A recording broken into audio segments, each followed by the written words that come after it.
अगर मैं आपको कहूँ, एक कंपनी जो 2013 में फाउंड हुई थी, उसने अपने 2 साल के फाउंडिंग में $1 बिलियन बना लिए थे। वन प्लस, जिसको पहले कभी फ्लैगशिप किलर कहा जाता था, वो एक स्मार्टफोन ब्रांड है जिसने टेक एंथुजियास्ट्स में एक कल्ट फॉलोइंग गेन की थी। जहां पहले मार्केट में सिर्फ आईफोन और सैमसंग की मोनोपोली थी, वही वन प्लस ने एक ऑलरेडी सैचुरेटेड मार्केट में आके अपना दबदबा बिठाया। लेकिन रिसेंट ईयर्स में इस कंपनी ने काफ़ी कंट्रोवर्सीज और क्रिटिसिज्म्स झेले हैं, जिसकी वजह से उसका मार्केट में काफ़ी डिक्लाइन आया है। आज हम अपनी वीडियो में उन्हीं रीजंस को एक्सप्लोर करेंगे जिसकी वजह से वन प्लस का डाउनफॉल हुआ और अब उसका क्या फ्यूचर है। अब वन प्लस के डाउनफॉल को जानने के लिए सबसे पहले हम देखते हैं उसकी हिस्ट्री। वन प्लस के 2 को-फाउंडर्स थे, पीट लाओ और कार्ल फाई। उस टाइम पे पीट लाओ वाइस प्रेसिडेंट हुआ करते थे ओप्पो के और कार्ल फाई मार्केटिंग और ई-कॉमर्स डिवीजन के हेड हुआ करते थे। जब वो दोनों एक दिन अपने ओप्पो कलीग्स के साथ एक कैफ़े में पहुंचे, तब उन्होंने ये नोटिस किया कि उनकी टीम में ज़्यादातर लोग एप्पल स्मार्टफोन्स यूज़ किया करते थे।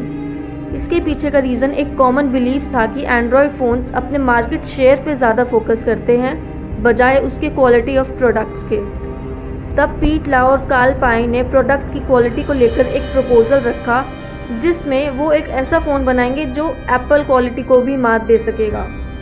यहीं से ही वन प्लस का मोटो नेवर सेटल ओरिजिनेट हुआ, जो कि बेटर ऑप्शंस प्रोवाइड करता है एंड्रॉयड यूज़र्स को, जिससे उनको ये ना लगे कि एप्पल के मुकाबले उनके फ़ोन्स की क्वालिटी कॉम्प्रोमाइज़ हो रही है। कंपनी का first smartphone one plus one, जो 2014 में रिलीज़ हुआ था, उसने अपने हाई एंड फीचर्स और अफोर्डेबल प्राइसेस की वजह से मार्केट में काफ़ी पॉपुलैरिटी गेन की थी और कुछ सालों में ही वन प्लस ने अपने और सक्सेसफुल स्मार्टफोन मॉडल्स रिलीज़ किए, जैसे कि वन प्लस 2, वन प्लस 3 और one plus 5। One plus company ने 2 और चीज़ों में अपनी काफ़ी अच्छी रेपुटेशन गेन की। फर्स्ट था उसकी स्ट्रॉन्ग कम्युनिटी एंगेजमेंट और दूसरा उसकी डेडिकेशन अपने कस्टमर फीडबैक को सुनने के लिए। लेकिन कुछ सालों में ही वन प्लस के फॉर्च्यून्स मार्केट्स में गिरते जा रहे हैं। कंपनी के लेटेस्ट डिवाइसेस को काफ़ी ख़राब रिव्यूज़ मिल रहे हैं और उनकी सेल्स भी डिक्लाइन होते जा रही है। तो वन प्लस के साथ ये सब हुआ कैसे, आइए देखते हैं। Reason number 1, competition. सबसे पहले बात करते हैं कंपटीशन की। जब वन प्लस लॉन्च हुआ था, तब मार्केट में कोई ऐसा ब्रांड नहीं था जो हाई एंड फीचर्स और अफोर्डेबल प्राइस रेंज में स्मार्टफोन प्रोवाइड कर रहा था। लेकिन अब मार्केट में ऐसे बहुत से ब्रांड्स हैं जो वन प्लस से भी बेटर स्मार्टफोन्स प्रोवाइड कर रहे हैं। रियलमी, ओप्पो, वीवो जैसे ब्रांड्स ने अपनी वैल्यू फॉर मनी स्मार्टफोन्स के लिए अपना नाम मार्केट में बना लिया है। इसलिए वन प्लस का कंपटीशन तो बड़ा ही बड़ा है, साथ ही में उसका मार्केट शेयर भी काफ़ी कम हुआ है। Second, pricing strategy. One plus के प्राइसिंग स्ट्रैटेजी के बारे में बात करना इम्पॉर्टेंट है। जब वन प्लस शुरुआत में लॉन्च हुआ था, तब इसने अपने स्मार्टफोन्स को बहुत ही अफोर्डेबल प्राइस रेंज में लॉन्च किया था। लेकिन कुछ टाइम के बाद इसने अपने स्मार्टफोन्स के प्राइसेस को ग्रेजुअली इंक्रीज़ किया। इससे कुछ यूज़र्स इस ब्रांड से काफ़ी डिसअपॉइंट हुए थे।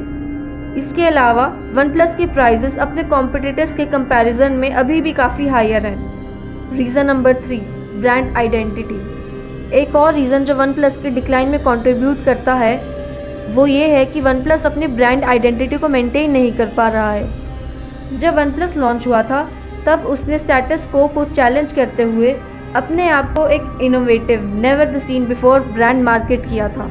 पर अब जैसे जैसे कंपनी ग्रो कर रही है, वो अपना मार्केट में एज खो रही है और उसका मेन फोकस प्रॉफिट्स गेन करने में लग गया है। प्रॉफिट्स की तरफ फोकस शिफ्ट होने से कंपनीज अपने काफ़ी कोर प्रिंसिपल्स को भूलती जा रही है, जैसे कि अफोर्डेबल डिवाइसेस प्रोवाइड करना या कस्टमर्स के रिव्यूज़ को सुनना। और इसकी वजह से वन प्लस के काफ़ी लॉन्ग टर्म फैंस को काफ़ी बिट्रेयल फील हुआ और इससे कंपनी की रेपुटेशन भी काफ़ी गिरी है। Reason number 4, quality control issues. One plus ने अपने क्वालिटी कंट्रोल इश्यूज़ पे भी काफ़ी क्रिटिसिज्म पाया है। कंपनी के डिवाइसेस में ही काफ़ी सारी प्रॉब्लम है, जैसे कि स्क्रीन इश्यूज़, सॉफ्टवेयर बग्स। वैसे तो ये कुछ इश्यूज़ काफ़ी स्मार्टफोन्स में होते हैं, पर वन प्लस का इन इश्यूज़ पर रिस्पॉन्स काफ़ी डिसअपॉइंटिंग है।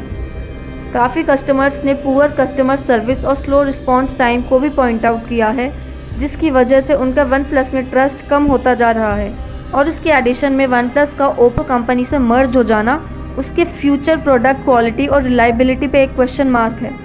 Reason number 5, lack of innovation. Finally OnePlus का डिक्लाइन उसके लैक ऑफ इनोवेशन की वजह से भी है। पहले जब कंपनी को नई नई इनोवेशंस के लिए अपने कस्टमर्स को सेटिस्फाई करने के लिए जाना जाता था, वहीं अब रिसेंट ईयर्स में काफ़ी ढीले पड़ गए हैं। वन प्लस अपने नई डिवाइसेस में अब थोड़े बहुत ही फीचर्स अवेलेबल कराता है, जबकि पहले वो ग्राउंड ब्रेकिंग न्यू फीचर्स के लिए जाना जाता था। इसकी वजह से वन प्लस का अपना कस्टमर बेस लॉयल रखना काफ़ी मुश्किल हो गया है और अब वन प्लस के एंथुजियास्ट्स काफ़ी दूसरे ब्रांड पे भी स्विच करने लगे हैं। अब इसका वर्डिक्ट क्या है? वन प्लस का डाउनफॉल काफ़ी सारे फैक्टर्स की वजह से है, जैसे कि increased competition, a loss of brand identity, quality control issues और लैक ऑफ इनोवेशन। ये कंपनी अभी भी डिवाइसेस प्रोड्यूस कर रही है, पर उसका फ्यूचर काफ़ी अनसर्टेन है।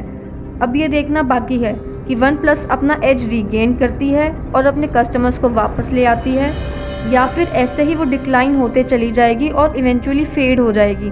सिर्फ टाइम ही बताएगा। आपके इस टॉपिक पे क्या थॉट्स हैं? कमेंट कर ज़रूर बताएं।